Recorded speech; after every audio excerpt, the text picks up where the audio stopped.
అందరికీ నమస్కారం అండి. ముఖ్యంగా ఈ ప్రెస్ కాన్ఫరెన్స్ పెట్టడానికి ఉద్దేశం ఏంటి అంటే, చాలా వరకు మనకి ఇప్పుడు మీకు తెలుసు ఇష్యూ జరుగుతుంది పెట్రోల్ బంక్స్ లో, డీజిల్ బంక్స్ లో. మెయిన్ గా పానిక్ బయింగ్ అంటే భయపడి ఎక్కువగా కొంటున్నారు, క్యూస్ లో వెయిట్ చేస్తూ ఉన్నారు పబ్లిక్. సో దానికోసం ఒకసారి క్లారిఫికేషన్ ఇద్దామని చెప్పి I requested all of you to come.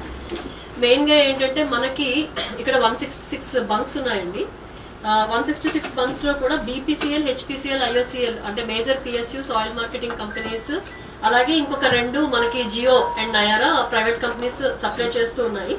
ఇప్పుడు జస్ట్ ఒక స్టాటిస్టిక్స్ చూసుకుంటే మనకి డైలీ యావరేజ్ కన్సంప్షన్ అంటే ఇప్పుడు కాకుండా మామూలుగా నార్మల్ డేస్ లో కన్సంప్షన్ మనకి 2,36,000 పెట్రోల్ వరకు వస్తే, అలాగే టోటల్ అవైలబుల్ పెట్రోల్ క్వాంటిటీ మనకి దగ్గర 7 లక్షలు ఉంది. అండ్ ట్రాన్సిట్ లోని 6,39,000 లీటర్లు పెట్రోల్ ఉంది ట్రాన్సిట్ లో. సో టోటల్ స్టాక్ 13 లక్షలు, మనకి 13,19,433 లీటర్స్ ఇంక్లూడింగ్ దిస్ ట్రాన్సిట్ కలిపి ఉంది. సో మనకి ఈజీగా 6 days 7 days వరకు ఈ పెట్రోల్ వచ్చే అవకాశం ఉంది. డీజిల్ కి సంబంధించి మనకి డైలీ యావరేజ్ కన్సంప్షన్ ఇదే 5 కంపెనీస్ డీజిల్ కూడా సో సప్లై చేస్తూ ఉన్నాయి. So average daily consumption diesel కి సంబంధించి 3,16,848 లీటర్లు అండి. అండ్ టోటల్ క్వాంటిటీ అవైలబుల్ ఇప్పుడు మనకి జిల్లాలో వచ్చి 5,65,464 లీటర్లు. ఇప్పుడు ట్రాన్సిట్ లో ఉన్నది 5,39,000 లీటర్లు. సో ఇదంతా కలిపి 11 లక్షలు ఇప్పుడు మనకి ప్రస్తుతానికి అవైలబుల్ గా ఉంది. ఇది యావరేజ్ గా 4 days వచ్చే అవకాశం ఉంది. డీజిల్ నార్మల్ డేస్ లో మనం కన్జ్యూమ్ చేసే రేట్ బట్టి మనం క్యాలిక్యులేట్ చేసిన దీంట్లో చెప్తూ ఉన్నాం. అయితే ఇక్కడికి వచ్చేటప్పటికి 166 బంక్స్ లో కూడా మనకి ఒక 32 డ్రైఅవుట్ అయిపోయినాయి. ఎందుకు డ్రైఅవుట్ అయిపోయినాయి అని we have taken a deep dive and analysed. So దాంట్లో మెయిన్ గా చూస్తుంటే పానిక్ బయింగ్ అంటే భయపడిపోయి public cans, plastic cans, barrels తెచ్చి ఫిల్ చేసుకోవడానికి క్యూల్లో నిలిచి ఉంటున్నారు. అలాగే నిన్న నేను చూసుకుంటే, నేను రోజు కూడా ఇక్కడ పెట్రోల్ బంక్ పక్క నుంచి ఎప్పుడైనా ఫీల్డ్ విజిట్ కి వెళ్ళేటప్పుడు వెళ్తూ ఉంటాను. ఇక్కడ ఫర్ ఎగ్జాంపుల్ మీరు చూసుకుంటే జగన్నాథం పెట్రోల్ బంక్ మన మెడికల్ కాలేజ్ పక్కన. వాళ్ళ కన్సంప్షన్ డబుల్ అయిపోయిందండి ఈ మధ్య. ఎందుకు డబుల్ అయింది అంటే ఈ పానిక్ బయింగ్ లో చాలా మంది, మీరు కూడా చూస్తే క్యూ కట్టేస్తూ ఉన్నారు. మనకి క్యూ అంతగా ఎప్పుడు కనబడదు ఇక్కడ. సో ఈ ఆల్ పెట్రోల్ బంక్స్ లో ఏం జరుగుతుంది, ఎక్కడో రూమర్ వచ్చింది పెట్రోల్ డీజిల్ సప్లై చెయ్యరు లేదా రేట్ పెరిగిపోతుంది అని చెప్పి. సో ఇదేమీ లేదండి, అదే ప్రైసెస్ కి పెట్రోల్ సప్లై చేస్తాము, డీజిల్ సప్లై చేస్తాము, ఎవ్వరు వర్రీ అవ్వాల్సిన అవసరం లేదు. ఈ పానిక్ బయింగ్ దయచేసి ఆపాలి. ఈ డబల్ చేయడం వల్ల ఏమవుతుంది, ట్రాన్సిట్ లో వచ్చే పెట్రోల్ కానీ డీజిల్ కానీ ఇంకా రీచ్ అవ్వకపోవడము. మనకి కోవిడ్ టైంలో ఆక్సిజన్ తొందరగా అయిపోయేది.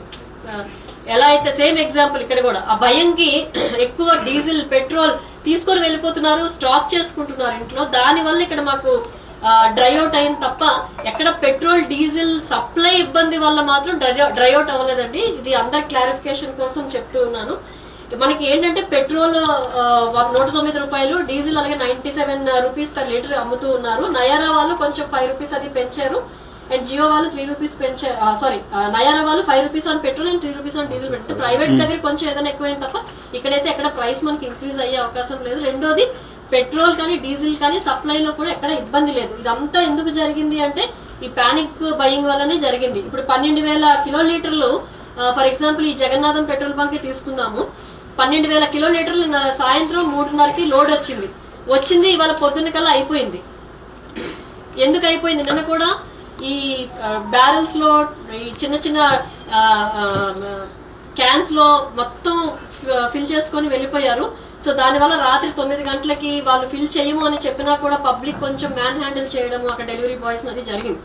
సో నేను అందుకే చెప్తుంది ఏంటంటే పబ్లిక్ దయచేసి వర్రీ అవ్వద్దండి, సప్లై సఫిషియెంట్ గా ఉంది. ఇప్పుడు ఇది చేయడం వల్ల నిజంగా ఎవరికైతే పెట్రోల్ డీజిల్ అవసరం ఉంటుందో వాళ్ళు ఇబ్బంది పడుతున్నారు. సో ఎక్కడ సప్లై ఇబ్బంది లేదు, వీళ్ళు ఆర్టిఫిషియల్ గా మొత్తం షార్టేజ్ క్రియేట్ చేయడం వల్ల ఇక్కడ ఎవరికైతే పెట్రోల్ కానీ డీజిల్ కానీ అవసరం ఉందో, అర్జెన్సీ ఉందో, కంపల్సరీగా ఇమీడియట్ గా కావాలి అని ఉందో వాళ్ళకి ఇబ్బంది అవుతుంది. కాబట్టి మీ ద్వారా దయచేసి పబ్లిక్ అందరికీ నేను రిక్వెస్ట్ చేస్తుంది ఏంటంటే అసలు భయపడాల్సిన అవసరం లేదు, వరి అవ్వాల్సిన అవసరం లేదు. మనకి ఇనఫ్ స్టాక్స్ ఉన్నాయండి, పెట్రోల్ కానీ డీజిల్ కానీ జిల్లాలో ట్రాన్సిట్ లో కూడా వస్తూ ఉన్నాయి. కాకపోతే మీరు ఇలాగా క్యూల్లో నిల్చొని కష్టపడి దాన్ని స్టాక్ చేసుకోవడం వల్ల మాత్రం మీరు ఇబ్బంది పడుతున్నారు, మాకు ఇబ్బంది పెడుతున్నారు, నిజంగా అవసరమైన వాళ్ళకు కూడా ఇబ్బంది పడుతున్నారు. కాబట్టి దయచేసి చేయొద్దని చెప్పి కోరుకుంటూ ఉన్నాను.